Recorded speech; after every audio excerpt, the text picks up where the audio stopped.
name is Elena Vasquez, and I'm 32 years old. I was alone in my bakery going over the monthly credit card statement when I found a charge I didn't recognize. Then another, then 11 more. $27,000 I never spent, and a second account opened in my name with a forged signature I recognized immediately. 3 weeks later, my parents stood up at a family barbecue with 20 relatives watching and told me it was time to forgive my brother. I walked into that backyard with a police report already filed and a folder in my hand. They had no idea what was coming. Welcome back to Reddit Drama Stories, where sometimes the person you're told to forgive is the one who's been stealing from you all along. Drop a comment below and subscribe so you don't miss the next story of quiet, prepared justice. My name is Elena Vasquez, and I'm 32 years old. Rise and Sugar started as a single folding table at a farmer's market when I was 25, selling cinnamon rolls out of a cooler. Now it's a brick-and-mortar bakery on Marigold Street with 6 employees, a commercial oven that could fit a whole hog, and a line out the door every Saturday morning. I built it from nothing. From early mornings and late nights and a small inheritance my grandmother left me when she passed.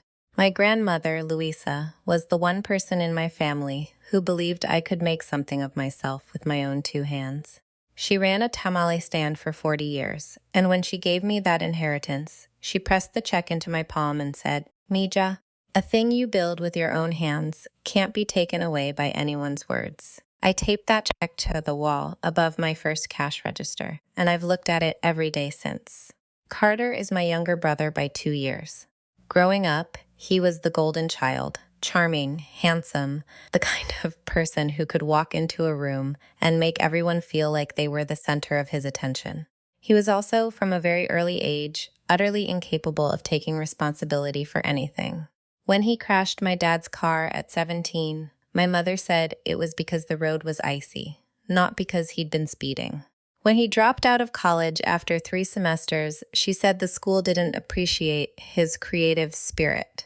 When he bounced from job to job, car salesman, personal trainer, some kind of crypto thing he could never quite explain, she said he was just finding himself.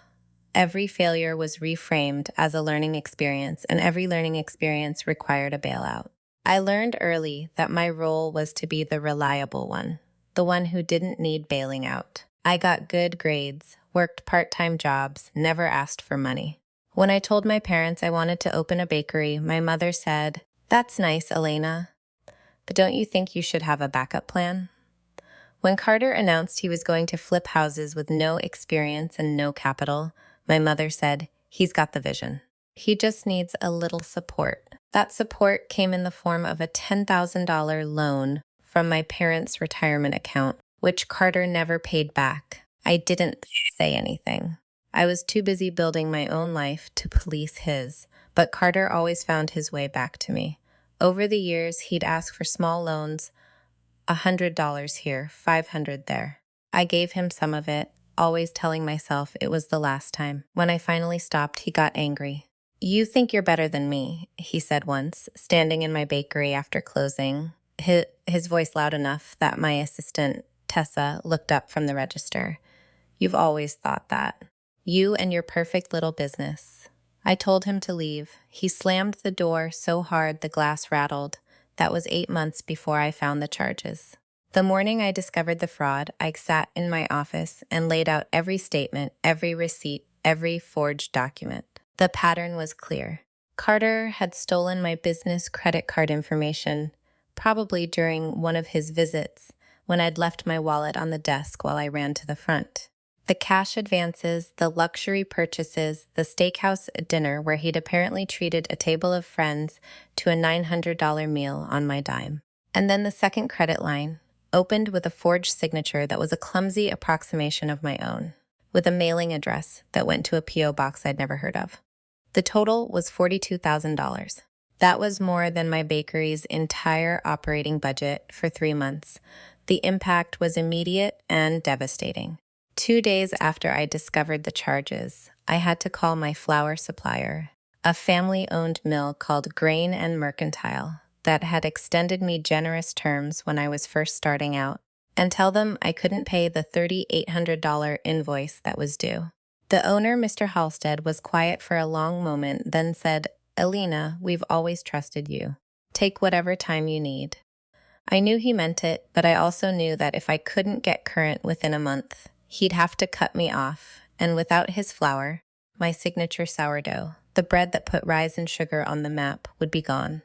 I had to let my head baker, a young woman named Rosa who'd been with me for 2 years, pick up a second job because I couldn't give her enough hours. She never complained. She just started working nights at a restaurant and coming in at 4 in the morning to shape loaves. I watched her yawn through her shift and felt like a failure for every dollar Carter had stolen. The lowest moment came when I sat down with my laptop to run the numbers and realized that if I didn't come up with $15,000 in the next 10 days, I wouldn't make payroll. I'd have to tell Tessa and Rosa and the rest of my staff that they weren't getting paid. I'd have to shut the doors. Everything I'd built, the early mornings, the farmer's market, my grandmother's check on the wall, would be gone because my brother had decided his wants were more important than my survival.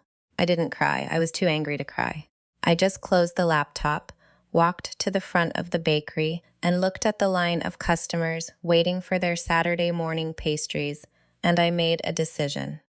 I was not going to let him take this from me. That night, I sat at my kitchen table with every document spread out before me, like evidence at a trial. I had the credit card statements, the forged application, the receipts I'd printed from the card company's online portal. One by one, I reconstructed the timeline of Carter's theft. The first charge hit on a Friday evening in March, $800 at a downtown hotel I'd never set foot in. The hotel was the kind of place with a rooftop bar and valet parking, the kind of place Carter could never afford on his own. I imagined him checking in with my credit card, ordering room service, living a life he hadn't earned while I was at the bakery prepping dough for the next day's bake. The charges escalated quickly after that. The electronics store, where he'd bought a laptop, a tablet, and a pair of noise-canceling headphones. The luxury luggage store, $6,500 on suitcases and travel accessories, as if he were preparing for a life of permanent vacation. And then the steakhouse, a place called Rutherford's where the porterhouse cost $140 and the wine list ran to 4 pages.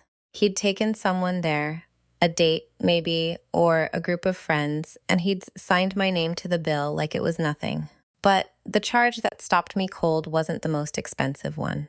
It was a $240 purchase at a jewelry boutique on West Elm Street, a little shop I used to walk past on my way to the farmer's market when I was first starting out. The receipt description said, "Gold chain necklace." I sat there staring at that line item until the words blurred. Carter had bought someone a gift with my money.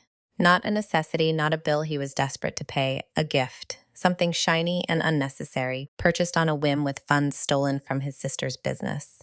That was the moment I understood that he didn't see me as a person. He saw me as a resource, an extension of his own desires, a well he could keep dipping into until it ran dry. Then I found the forged signature again, printed out on the credit application, and I forced myself to really look at it. The loops were too wide, the slant too dramatic. The E in Elena starting with an extra flourish that I'd never used in my life. And suddenly I was not sitting at my kitchen table anymore. I was 10 years old, sitting on the floor of our childhood living room, watching Carter sign a birthday card for our grandmother. He'd been 7, and he'd practiced my signature for weeks because he wanted to forge my name on the card as a joke. He'd held up the card afterward, beaming, and said, "Look, Elena, I can be you now." Our mother had laughed. I'd laughed too. It had seemed innocent then, a silly trick between siblings. Now, 22 years later, I was looking at the grown-up version of that same forgery on a document that could have destroyed everything I'd built. The memory hit me so hard I had to put the paper down and press my palms flat against the table to steady myself. I sat there for a long time, the hum of the refrigerator the only sound in the apartment. I thought about all the times I'd covered for him, all the small loans I'd given him that he'd never repaid, All the excuses I'd made to our parents, when he missed family dinners or showed up late or borrowed money he had no intention of returning. I had been complicit in my own erasure, and now I was paying the price. But I wasn't going to pay it alone, not anymore. I gathered the documents into a neat stack, slid them back into the folder, and set the folder by the door where I wouldn't forget it in the morning. Whatever happened next, I was done protecting him. If you've ever sat alone with proof of something you wish you'd never found, you know exactly how that table felt. And if you haven't subscribed yet, now is the time, because what I did next changed everything. I filed a police report the following Monday. I brought every document, every statement, every forged signature. The detective assigned to my case, a woman named Detective Okonkwo, listened without interrupting, and when I finished, she said, "This is a solid case. Identity theft, credit card fraud, forgery. We can arrest him once you're ready to press charges." I told her I was ready. I also told her I needed a few weeks to prepare my family. Not to warn them, but to set the stage for what I knew was coming. She agreed to wait until I gave her the signal. I didn't tell my parents. I didn't tell Carter. I just went back to the bakery and did what I do best. I worked. I negotiated a payment plan with Grain and Mercantile. I took out a small business loan to cover the immediate cash shortfall, using the police report as documentation of the fraud. I gave Rosa her hours back and told her quietly that things were going to be okay. I didn't tell her how yet. I just needed her to trust me. Those weeks were a strange, suspended time.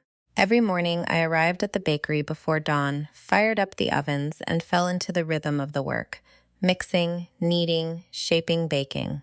The routine was the only thing keeping me steady. One Tuesday morning, Rosa and I were working side by side in the quiet before opening.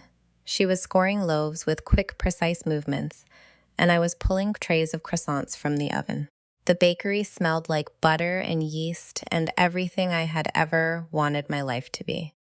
Rosa looked over at me and said, completely out of nowhere, my abuela used to say that bread remembers the hands that made it. She said, if you put anger into the dough, the bread comes out bitter, but if you put love into it, the bread tastes like home. She shrugged and went back to scoring.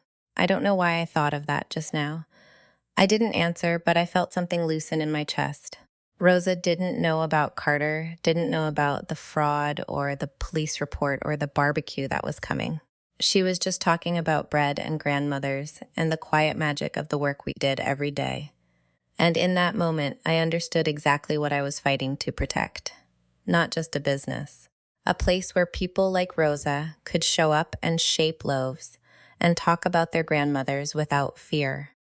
A place that Carter had tried to take from me without ever once setting foot inside it to see what it actually was. Then, as I knew he would, Carter got scared. He must have seen the credit report inquiries or heard through some channel that I'd discovered the accounts. One evening, after we'd closed and Rosa had gone home, I was alone in the bakery doing inventory when my phone buzzed with a voicemail. It was Carter. His voice was different than I'd ever heard it, not charming, not defensive, not angry, just small and scared, and very, very young. "Alina, it's me. I know you know. I know you probably hate me right now, and I don't blame you. I messed up. I messed up so bad. Please, just, can we talk? Not about the money. I know I can't fix that right now. But you're my sister, and I miss you, and I'm so sorry. Please don't shut me out. I don't have anyone else who gets me the way you do. Remember when we were kids and I used to crawl into your room during thunderstorms because I was scared of the lightning? I'm still scared, Elena. I'm still that kid. Please, just call me back. I'm begging you." I listened to the message twice, then I deleted it. I didn't cry. I didn't call him back. I just stood there in the empty bakery, surrounded by cooling racks and proofing baskets and the quiet hum of the refrigerator, and I let the silence settle around me like a door closing. The brother I had loved, the one who crawled into my room during thunderstorms, was still in there somewhere. But he was also the man who had forged my signature and spent $42,000 of my money on hotel rooms and jewelry and steak dinners while I nearly lost my business. Both things were true, and only one of them mattered anymore. He showed up at my parents' house before I could, with a black eye he'd gotten in a bar fight the week before, and spun a story so outrageous it almost impressed me.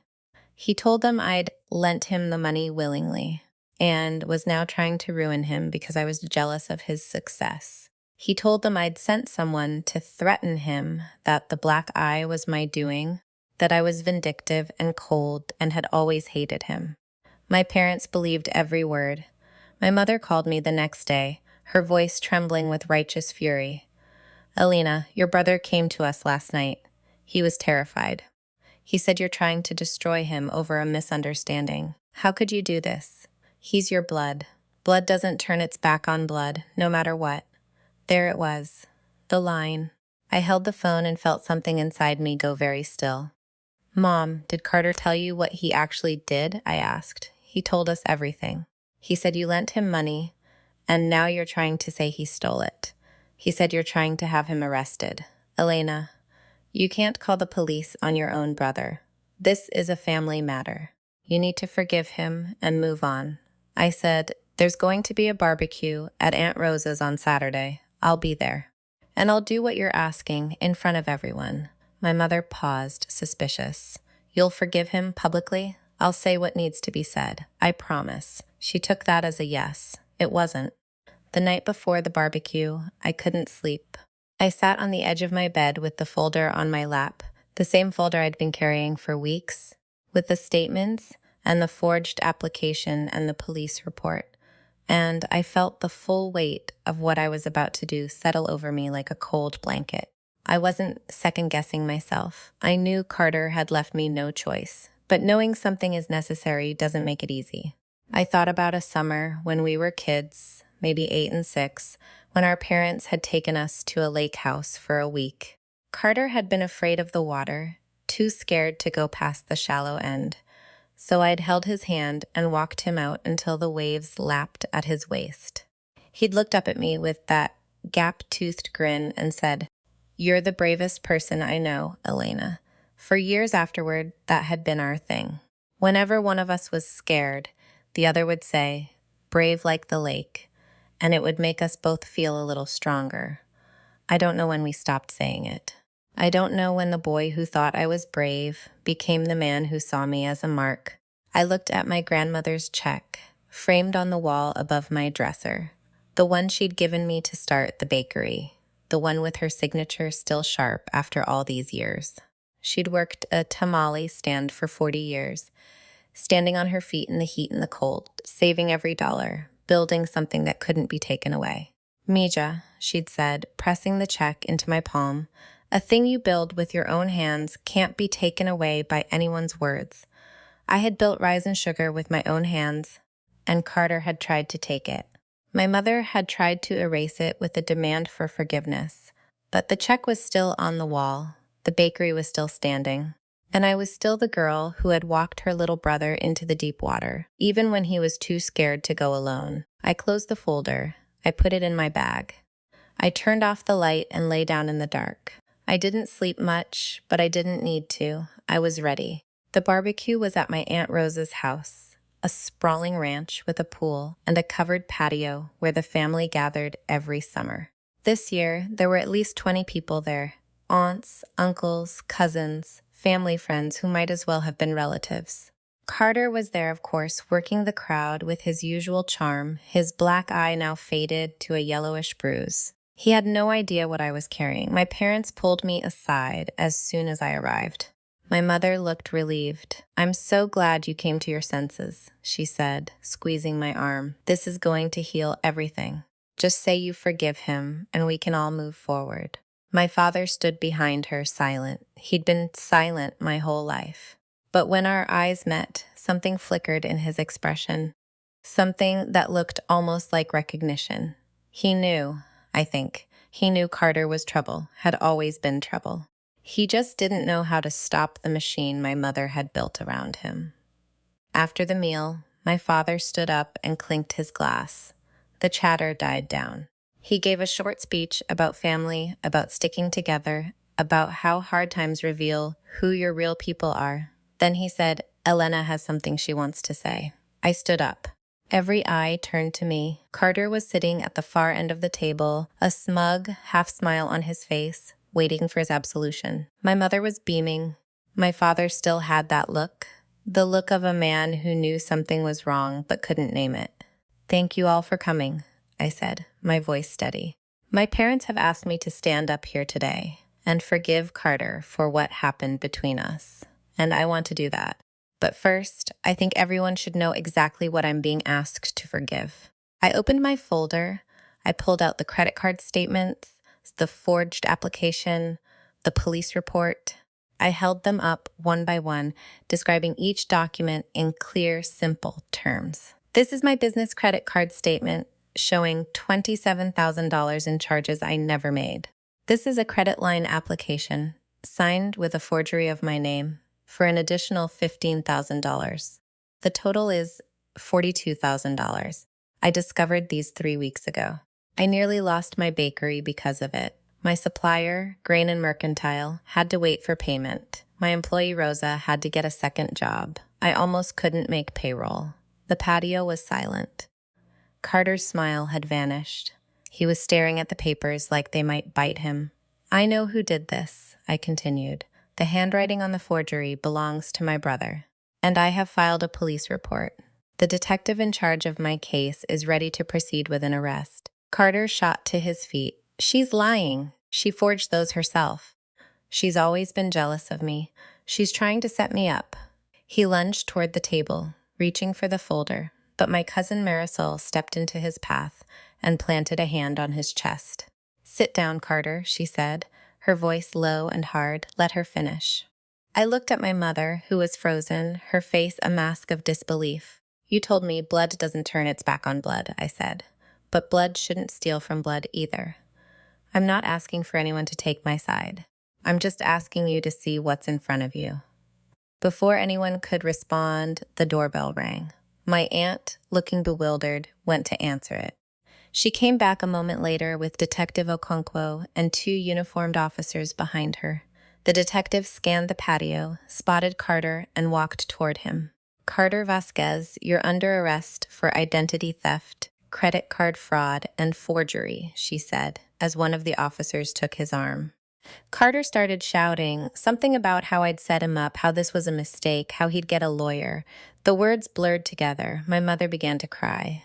My father still said nothing, but his eyes were wet, and he was looking at me with something that looked, finally, like shame.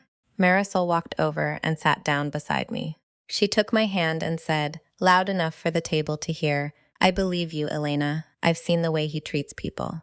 I'm sorry it took this long for someone to stop him." The officers led Carter away. The barbecue ended shortly after, in a haze of murmured conversations and awkward goodbyes. My mother wouldn't look at me. My father, as he was leaving, paused by my chair. He opened his mouth, closed it, then said, very quietly, "I should have seen it. I'm sorry, Mija." Then he walked to the car. In the weeks that followed, Carter pleaded guilty. He was sentenced to probation, community service, and ordered to pay restitution, though I accepted that I might never see the full amount. The bakery survived. The loan I took out covered the immediate gap, and Grain and Mercantile, after learning the full story, actually extended me better terms as a gesture of goodwill. Rosa quit her second job. The line outside the door on Saturdays grew longer.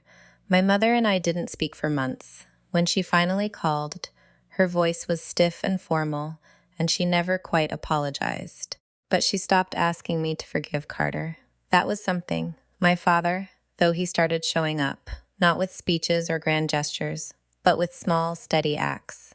He came into the bakery one morning, a few weeks after the arrest, bought a loaf of sourdough, and left a note on the counter that said, "I knew he had problems, and I looked away. I won't do that again." He came back the next week, and the week after that. Every Saturday, he buys a loaf of bread and sits at the corner table for an hour, reading the paper. We don't talk much. We don't have to. He's there. He's finally there. I still have my grandmother's check taped to the wall above the register. I still look at it every day. And I still remember what she told me, that a thing you build with your own hands can't be taken away by anyone's words. Carter tried to take it, my parents tried to bury it. But I built it, and I kept it, and I'm still standing. One credit card statement that arrived on an ordinary Tuesday and nearly took my bakery down. One manila folder with a police report that turned a family barbecue into a reckoning. One grandmother's check, still taped to the wall, that reminded me every day what I was fighting for.